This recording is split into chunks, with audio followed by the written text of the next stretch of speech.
Good morning class 10। हम अपनी topic जो है चैप्टर 1 में जो चल रहा था उस टॉपिक से आगे बढ़ते हैं।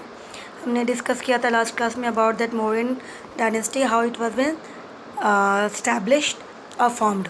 तो मौर्यन डायनेस्टी जो था किसने फॉर्म किया था? चंद्रगुप्त मौर्य ने। और चंद्रगुप्त मौर्य जो थे वो कौन थे? चंद्रगुप्त मौर्य जो थे he was the founder of Mauryan dynasty. लेकिन उन्होंने किसे हराया था? He defeated, to whom he defeated Nanda ruler. ये नंदा रूलर कौन थे? ये नंदा रूलर धनानंदा को हराया था। और ये नंदा डायनेस्टी से बिलोंग करते थे और ये जो थे मगध के रूलर थे। तो जो हमारा मतलब जो चंद्रगुप्त थे उन्होंने क्या किया? उन्होंने डिफीट किसको किया? धनानंदा को। और इसी तरह से इन्होंने फाउंड किया मौर्यन एम्पायर। तो यहाँ पर हमने आगे डिस्कस किया था बेसिक्स को। तो इसी तरह से कंटेंट जो है एक से दूसरा कंटेंट जो है ऐड हो रहा है, तो आप समझ के दिमाग से सही से इसे समझें ताकि हिस्ट्री जो है इसमें इजी हो जाए आपको, otherwise it will be hard for you. लेकिन अगर इंटरेस्ट लोगे तो बहुत इजी है, अदरवाइज़ फिर आपको प्रॉब्लम होगी। तो मैं कोशिश कर रही हूँ बेटा कि आप जो है ना अच्छे से आपको समझाऊँ और इजी हो जाए आपके लिए। सो अगेन चंद्रगुप्त मौर्य ने क्या किया था? He defeated Nanda. तो नंदा डायनेस्टी को उसने हराया था। नंदा रूलर कौन था? धनानंदा। तो रूलर था वो धनानंदा, ठीक है। नंदा डायनेस्टी का रूलर धनानंदा। और ये एरिया कहाँ थी? मगध में। उस समय मगध जो था बहुत पावरफुल एम्पायर था और इसी तरह से मगध वॉज कैप्चर्ड और बोलेंगे जिस तरह से कि it was defeated by Chandragupta Maurya और उन्होंने मौर्यन एम्पायर को फॉर्म किया। तो हमने भी पहले पढ़ा था कि he was founded the most powerful Mauryan empire. किसके हेल्प से फाउंड किया था उसने? चाणक्य। तो चाणक्य जो थे इन्होंने चंद्रगुप्त को क्या किया था? इन्होंने ट्रेंड किया था। और ट्रेंड करने के मतलब ही वॉज अ मेंटर। देखा जाए तो मेंटर, टीचर, गाइडेंस कुछ भी बोल दो। तो ये जो थे चंद्रगुप्त मौर्य के जो थे गाइडेंस थे, टीचर्स थे, जिसने चंद्रगुप्त को टीच किया, इन्हें तैयार की। तो ये कहानी वापस से एक बार मैं जस्ट वापस रिपीट कर रही हूँ वापस से कि जिस तरह से चाणक्य और पहले जो थे वो खुद धनानंदा के कोर्ट में एज अ मिनिस्टर्स थे, वहाँ पर एज अ गाइडेंस थे। लेकिन एक दिन धनानंदा ने चाणक्य को क्या किया? ही इंसल्टेड हिम वेरी बैडली। उन्होंने धनानंदा ने क्या किया था? उन्होंने बहुत बुरी तरीके से चाणक्य का इंसल्ट किया था। तो जब इन्होंने इनका इंसल्ट किया था तो as a teacher, as a guru, we should not do all this things, ठीक है। लेकिन यहाँ पे क्या हुआ कि इन्होंने फिर इन्हें बहुत बुरा लगा, कोई भी हो तो उन्हें बुरा लगेगा। तो उन्होंने कहा कि इसे जो है धनानंदा को जो है बहुत ज़्यादा घमंड हो गया, तो उसकी घमंड तोड़नी बहुत ज़रूरी है और इसके रूलर्स जो है रूल जो है इसे छीनना है, किसी और इंसान को देना है, क्योंकि उसकी जो प्रजा थी वो प्रजा भी जो थी उनसे वो खुश नहीं थी, ठीक है। तो इसी तरह से उन्होंने फिर चंद्रगुप्त मौर्य को ट्रेंड किया और मौर्यन डायनेस्टी, मौर्यन एम्पायर को इस्टेब्लिश किया गया, ठीक है। तो ही स्ट्रेंथन हिज आर्मी। अब चंद्रगुप्त मौर्य ने अपनी आर्मी को स्ट्रेंथ किया, क्योंकि उसको क्या एक अम्पायर खड़ा करना है, तो उसे he needs a strong army. तो उन्होंने कैप्चर किया आसपास के area, Punjab, Gujarat, south India, ठीक है। तो इस तरह से यहाँ पर उन्होंने इसको कैप्चर किया। फिर आगे बढ़ते हैं। अब यहाँ पर देखो कि जिस तरह से सेलुलस निकेटस कौन थे? यहाँ पे सेलुलस निकेटस चंद्रगुप्त जो थे, यहाँ पे इन्होंने इसके साथ बिकॉज इट वाज सबसे पहले देख लेते कि ये जो थे ये कौन थे? ये Alexander, he was the governor of Alexander. ये अलेक्जेंडर के कौन थे? गवर्नर थे। तो इन्होंने जब अलेक्जेंडर यहाँ पे इंडिया में आए थे और इन्होंने पंजाब में रूल किया था, वहाँ पे जो रूलर थे पोरस, उसको हराया था और फिर वापस चले गए थे। But he appointed his one of his governor. तो इन्होंने अपॉइंट किसको किया था? सेलुलस निकेटस को, उसको अपॉइंट किया था। तो सेलुलस निकेटस जो थे उस एरिया को रूल कर रहे थे। तो चंद्रगुप्त मौर्य ने पंजाब को, जिस तरह से हमने डिस्कस किया, he captured, so there was a war between them. तो इस तरह से जो थी, तो इन दोनों के बीच में एक ट्रीटी हुई, एक समझौता हुआ, पीस ट्रीटी, ताकि दोनों जो है आपस में एक समझौता कर ले, लड़ाई ना करे, वॉर ना करे। तो इसी तरह से पीस ट्रीटी हुई किसके बीच में? चंद्रगुप्त मौर्य और सेलुलस निकेटस के बीच में, ठीक है। तो अब इस ट्रीटी के according Chandragupta Maurya has to marry Seleucus daughter, जो इसकी डॉटर थी सेलुलस की, उसके साथ चंद्रगुप्त मौर्य की शादी करवाई, हेलेना। उसके डॉटर का नाम क्या था? हेलेना, ठीक है। तो इस तरह से इनकी जो थी, इनकी ये पहला एक था उस ट्रीटी का सबसे पहला जो मान लेते हैं मोस्ट इम्पॉर्टेंट प्रिंसिपल था। फिर साथ में सेलुलस ने क्या किया, इन्होंने सेलुलस ये सोचा कि चलो ठीक है, शादी अगर हो जाती है तो it will be a good, तो रिलेशन अच्छा हो जाएगा। चंद्रगुप्त मौर्य ने भी सोचा कि चलो एक बार अगर शादी हो जाती है तो रिलेशन अच्छा हो जाएगा, there will be no war in future. But Seleucus was not happy because it has been forced, क्योंकि ये जो था ये सब कुछ चाणक्य के द्वारा ही बनाया गया था, रूल्स एंड रेगुलेशंस। उसने ही सजेस्ट किया था चंद्रगुप्त मौर्य को कि इसमें ट्रीटी करे और उसे वो फोर्स करे कि सेलुलस की जो डॉटर है उसके साथ उसकी शादी करवाए। तो cellulose was not happy in real, ठीक है। अब देखा जाता है सेलुलस को फिर क्या हुआ, सेलुलस जो थे जितना भी एरिया उन्होंने कैप्चर किया था, उन्होंने एरिया को अपने अंडर में रखा था, गंधारा, काबुल, हेरत एंड बलूचिस्तान, ये सभी इन्होंने किसको वापस कर दी, इन्होंने चंद्रगुप्त को वापस कर दी। बट साथ साथ चंद्रगुप्त ने भी उनको कुछ दिया, कि क्या दिया उन्होंने, 500 एलिफेंट्स, ताकि वो भी खुश रहे, उन्हें भी लगे कि उनको भी इन रिटर्न कुछ गिफ्ट, जैसे हम लोग गिफ्ट देते हैं रिटर्न गिफ्ट होता है, तो इसी तरह से इन्हें भी रिटर्न गिफ्ट में क्या मिला, 500 एलिफेंट्स मिला, ठीक है। फिर आगे चलते हैं। हमने आगे पढ़ा था कि सेलुलस ने क्या किया था, उन्होंने मेगास्थनीज को अपॉइंट किया था एज एन एम्बेसडर, कहाँ पर, चंद्रगुप्त मौर्य के कोर्ट के अंदर। सो इन 302 में ग्रीक लीडर सेलुलस जो थे, इन्होंने मेगास्थनीज को सेंड किया था as an ambassadors Mauryan dynasty में, जो कैपिटल था पाटलिपुत्रा, वहाँ पे। और वहाँ पे मेगास्थनीज ने टोटल जब उन्होंने देखा उस पूरे राज्य को, पूरा तरह से रूलिंग किस तरह से रूल्ड होता है नहीं होता है, तो उन्होंने फिर एक बुक लिखी थी indica, which describes the total history of Mauryan dynasty, कि किस तरह से मौर्यंस के जो रूलर्स थे कितने अच्छे से रूल करते थे, कितना एरिया उन्होंने कैप्चर किया था। तो इसी तरह से इस बुक के थ्रू वो पूरा का पूरा मौर्यन हिस्ट्री के बारे में अपनी बुक में उन्होंने मेंशन किया। जब वो इंडिया से वापस गए तो ये बुक लिखी थी उन्होंने, ठीक है। ये उनका ये पिक्चर है, ये पिक्चर जो है उन्हीं का है, मेगास्थनीज के। फिर आगे बढ़ते हैं चंद्रगुप्त मौर्य ना। फिर से चंद्रगुप्त मौर्य जो थे, जिस तरह से यहाँ पे देखा कि सेलुलस सेंड हिज एम्बेसडर, कौन था उसका एम्बेसडर, मेगास्थनीज, और उसके कोर्ट में भेजा गया। और साथ साथ ही united the whole north India under Mauryan rulers. तो चंद्रगुप्त मौर्य ने देखा कि उसने पूरा का पूरा नॉर्थ इंडिया यूनाइट किया, ठीक है। And he ruled for how many years, he ruled for 25 years. So he was the person who United the northern India, जितने सारे नॉर्थ इंडिया में स्टेट्स है, सारे स्टेट्स को उन्होंने, सारे जो भी रूलर्स हो गए उनसे लड़ाई लड़ी, युद्ध लड़ी, और धीरे धीरे जो नॉर्थ एरिया था उन सभी एरिया को उन्होंने अपने अंडर में लिया और उनको मर्ज करके एक बहुत बड़ा अम्पायर खड़ा किया, ठीक है। और उसने कितने साल रूल किया, उन्होंने रूल किया 25 ईयर्स। फिर आगे बढ़ते हैं। फिर तो हमें पता चला चंद्रगुप्त मौर्य के बारे में, अगर देखा जाए तो हमें सोर्सेस हमारे जो पास्ट है उसमें से ये इनके बारे में हमें पता चला। तो ये देखा जाए कि अगर इंडिका किसने लिखा था, मेगास्थनीज ने लिखा था। अगर इंडिका अगर बुक्स नहीं होती तो मेगास्थनीज जो थे उन्होंने जो मेंशन किया था उसमें हमें डिटेल्स में पूरा पता चलता है। फिर इसके साथ साथ जैन टेक्स्ट में भी कहीं ना कहीं इसके बारे में मेंशन किया गया है कि चंद्रगुप्त मौर्य जो थे उन्होंने जैनिज़्म को अपनाया था toward the end of his life.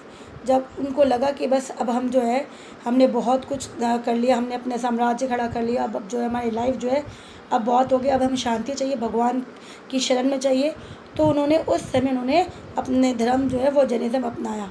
उसके बाद उन्होंने राजपाट छोड़ के वो कहाँ चले गए, he went to the hill of Shravanabelagola near Mysore, जो कर्नाटक में है, ठीक है ना, वहाँ चले गए विद भद्रा बहू। ये भद्रा बहू कौन है, जैनिज़्म, ये जैन के कौन है, एक गुरु है, उनके साथ वो वहाँ चले गए। फिर वहाँ पे उन्होंने क्या किया, ही कमिटेड शलेखना, वहाँ पे उन्होंने क्या किया, शलेखना मतलब ही हिमसेल्फ, उन्होंने अपने आप ही क्या किया, डेथ बाय स्लो स्टार्वेशन। इसका मतलब होता है, द मीनिंग ऑफ शलेखना मीन्स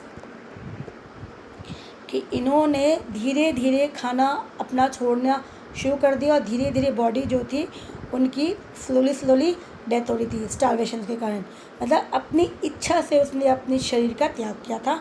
उस प्रोसेस को कहा जाता है शलेखना, ठीक है। एंड उससे पहले उन्होंने क्या किया था, जब वो हिल्स में चले गए तो उन्होंने अपने बेटे बिंदुसार को वहाँ राजा घोषित कर दिया था कि that he will be his successor, और इसी तरह से Bindusara become the ruler of the Mauryan dynasty. तो ये आप देख सकते हो मैप में कि किस तरह से जो है ये पूरा साम्राज्य, यहाँ से ये पूरा जो डार्क ब्लू कलर का है, इस तरह से पूरा एरिया जो था ये मौर्यन डायनेस्टी।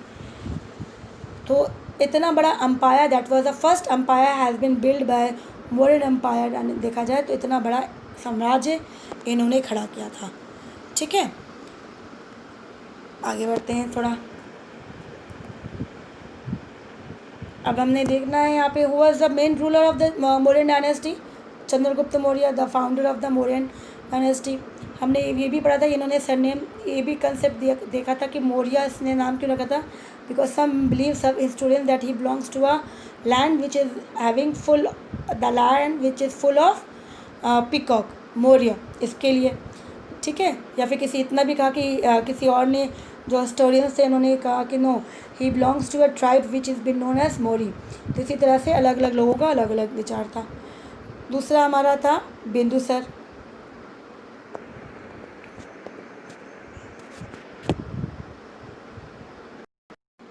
तो यहाँ पे वापस से देखते हैं कि जो मेन रूलर्स थे हमारे यहाँ पे कौन कौन मेन रूलर्स थे मौर्यन डायनेस्टी के। सबसे पहले चंद्रगुप्त मौर्य। तो हमने इसके पहले भी डिस्कस किया था कि मौर्य जो है ये सरनेम या फिर टाइटल्स जो है कहाँ से मिला। यहाँ पे दे आर डिफरेंट व्यूज़, जितने सारे स्कॉलर्स है, अलग अलग स्कॉलर्स की अलग अलग व्यूज़ है। तो एक स्कॉलर्स ने क्या किया, that he belongs to a land which is having full of land of peacock. तो वो जो लैंड पिकॉक से भरा था, इसके लिए इस तरह से उनका नाम दे दिया था मौर्य, ठीक है। इस तरह से किसी ने ये भी कहा कि ये जो है ट्राइब्स, मौर्य ट्राइब से बिलोंग कर रहे थे और वो जंगल में वहाँ पले बड़े। तो इसी तरह से उन्होंने अपना साम्राज्य जब बनाया तो उन्होंने अपना सरनेम मौर्य रख लिया। तो इसी तरह से they are different views, okay. तो यह सबसे पहला जो था इम्पोर्टेंट हमारा चंद्रगुप्त मौर्य। फिर उसके बाद उनका बेटा कौन बना, नेक्स्ट रूलर कौन बना, बिंदुसर बना। फिर बिंदुसर के बाद में उनका जो बेटा था अशोका, वो बना। तो ये मेन 3 रूलर्स थे जिन्होंने मौर्यन डायनेस्टी पे रूल किया। इसके अलावा अशोका के डॉटर्स एंड सन 2 थे, इनके भी डॉटर्स थे और सन थे, लेकिन इन्होंने इस तरह से रूल नहीं किया जितना इन तीनों ने रूल किया, ठीक है।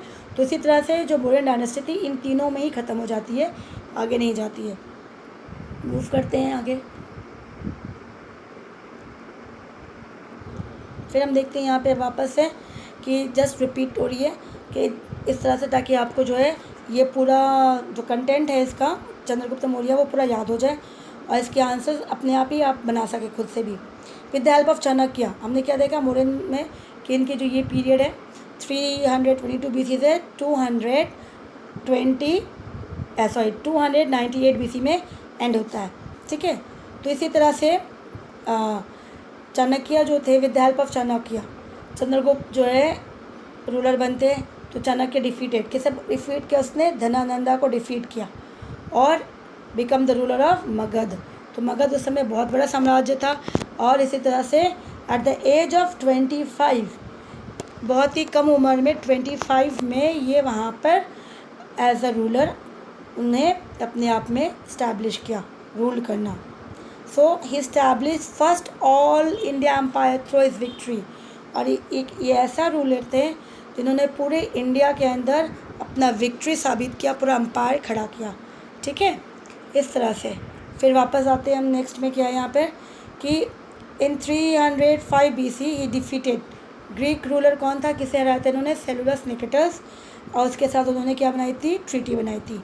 ट्रीटी में पीस ट्रीटी, जहाँ पे दोनों मिल के ईजिली जो है सोल्यूशन निकाले और रूल कर सके। तो ये जो पिक्चर्स है, ठीक है,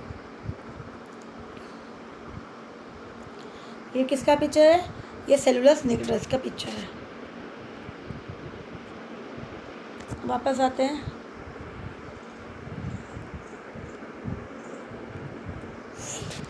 यहाँ पर अब क्या बताया जा रहा है, वापस से देखो सेम टॉपिक है। Seleucus Nicator took 500 elephants from Chandragupta Maurya and gave Eastern Afghanistan, Balochistan, and the other region which has been Indus valley rivers के पास जो भी रीजन है उसने चंद्रगुप्त को दे दिया। फिर उन्हें सेलुलस ने क्या किया, अपनी डॉटर हेलेना की शादी करवाई, किसके साथ, चंद्रगुप्त के साथ। फिर सेलुलस ने क्या किया, एक एम्बेसडर्स को सेंड किया चंद्रगुप्त मौर्य के कोर्ट में, ताकि वो जो है ऐसा उनके दोनों के रिलेशन जो है अच्छा बना रहे, इसके लिए उन्हें इसको भेजा गया। ठीक है, फिर हम आगे बढ़े थोड़ा। अब ये थोड़ा सा जो है थोड़ा अलग है ये। अब चंद्रगुप्त मौर्य जो थे, कहा गया उसके बारे में हमें और पता कहाँ से चला, तो as per the Tamil treaties, जो भी तमिल ट्रीटीज़ है जो लिखी गई है कहानियाँ जो अच्छी खासी बहुत बड़ी, तो उसके थ्रू हमें पता चला। क्या पता, उस ट्रीटीज़ के नाम क्या है, वो तमिल्स में प्रोनाउंसिएशंस अहानोरू एंड मारानोरू, ठीक है ना, ये नाम है अहानोरू एंड मारानोरू। इस तरह से this are Tamil treaty through which we came to know that Chandragupta has also invaded South India, क्योंकि साउथ इंडिया में जो रूलर्स थे उसको हराना मुश्किल था, लेकिन चंद्रगुप्त ने उन्हें हराया और वो एरिया भी उन्हें अपने अम्पायर में ऐड किया। ठीक है, साथ साथ तो ये हमें पता कैसे चलता है, with the help of Tamil treaty Akananuru and Marunaru. ठीक है, ही टुक इनिशिएटिव। फिर साथ साथ यहाँ पे देखा गया कि जैन रिलीजियस जो थे, रिलीजियस फ्रॉम भद्रबहू, इनके थ्रू, क्योंकि he was the religious person who has been guide him, और जिसके कारण फिर वो यहाँ सब राजपाट छोड़ के वो कहाँ चले जाते, हिल्स में चले जाते, और जहाँ पे उन्होंने क्या किया था, he died in Shravanabelagola Mysore, that is in present Karnataka. और वो कैसे वहाँ पे अपने आप में उन्होंने क्या किया, फास्टिंग की, और धीरे धीरे खाना पीना छोड़ते गए, जिसके कारण उसके शरीर ने जो है शरीर त्याग दिया, और इसी तरह से वो उन्होंने अपनी इच्छा से उन्होंने अपनी मृत्यु को स्वीकार किया। ठीक है, फिर हम वापस देखते हैं कि जिस तरह से यहाँ पे वापस ये मैप है कि यहाँ पे देखो कि तक्षशिला, जिस तरह से वो कैपिटल था, ये पूरा एरिया जो था मौर्यन डायनेस्टी, इवन साउथ में जैसे अभी हमने डिस्कस किया कि साउथ में भी उन्होंने कैप्चर किया, तो ये एरिया अभी चोला डायनेस्टीज होते थे, इस तरह से उन्होंने पूरे एरिया को उन्होंने रोल किया। अब नेक्स्ट बिंदुसार जो थे, he was a successor, son and successor of Chandragupta. तो चंद्रगुप्त का जो बेटा था बिंदुसार, वो उनका सक्सेसर भी हुआ, मतलब राजा कौन बनेगा उसके बाद, बिंदुसार बनेंगे। इसी तरह से सन एंड सक्सेसर। तो he was called Amitrochates, means by Greek author, जो ग्रीक ऑथर थे उन्होंने नाम दिया इसको, किसे, बिंदुसार को, अमित्रचैट, जिसका मतलब क्या होता है, शत्रुओं का नाश करने वाला। इसी तरह से इस साथ साथ इन वायु पुराणास में भी इसे नाम क्या दिया गया था, भद्रासरा। ये सारे जो नेम्स हैं ये आपको याद करना पड़ेगा। इन जैन टेक्स्ट में भी ये हैज़ बिन कॉल्ड एज सिंगासेना, ये इस तरह से। ये क्यों, क्योंकि जब ये इस चैप्टर में आपको एक तो लॉन्ग आंसर्स आएंगे 4 मार्क्स के, और एक 1 मार्क्स के जो भी आएंगे, तो इस तरह से शॉर्ट से कुछ भी पूछ सकते हैं कि कौन सी बुक्स में, जैन बुक्स में, टेक्स्ट में क्या लिखा गया था, किसके बारे में, वायु पुराणास में क्या नाम दिया गया था, ग्रीक ऑथर्स ने किसे कहा गया था, अमृतचर्स या फिर अमृतचर्स क्या था। ठीक है ना, तो इस तरह से आपको ये चीज़ें जो है आपको पूरी डिटेल्स में, और इसके बारे में जब आप चैप्टर्स पढ़ेंगे तो you will use pencil, okay, you will use your pencils so that you should take out all this things. जितने जैसे जैसे आपने यहाँ पे हाईलाइट किया हुआ है ऐसे आप भी हाईलाइट कर लेंगे, ताकि आप जब दोबारा याद करें तो ये चीज़ें आपको दिखे और आप इसे इस तरह से पढ़ेंगे कि आपको याद हो जाए, ताकि आपको शॉर्ट क्वेश्चंस जो है वो लर्न करने के तैयार, ये अपने आप तैयार हो जाएगी आपके साथ साथ। ठीक है ना, तो एक बार वापस देख लेते हैं यहाँ पे कि was the son and successor of Chandragupta Maurya, again who, Bindusara. तो साथ में इससे क्या नाम दिया गया था, अमृतचैट, एक नाम किसने दिया था, ग्रीक ऑथर ने दिया था। फिर पुराणास में क्या बताया, वायु पुराणास में भद्रासरा नाम दिया गया, एंड जैन टेक्स्ट में क्या नाम दिया गया, सिंगासेना। इस तरह से इन्हें ये नाम दिया गया। ठीक है, अब आता है कि बिंदुसार जो थे इन्होंने कनकर किया क्या, इन्होंने कनकर किया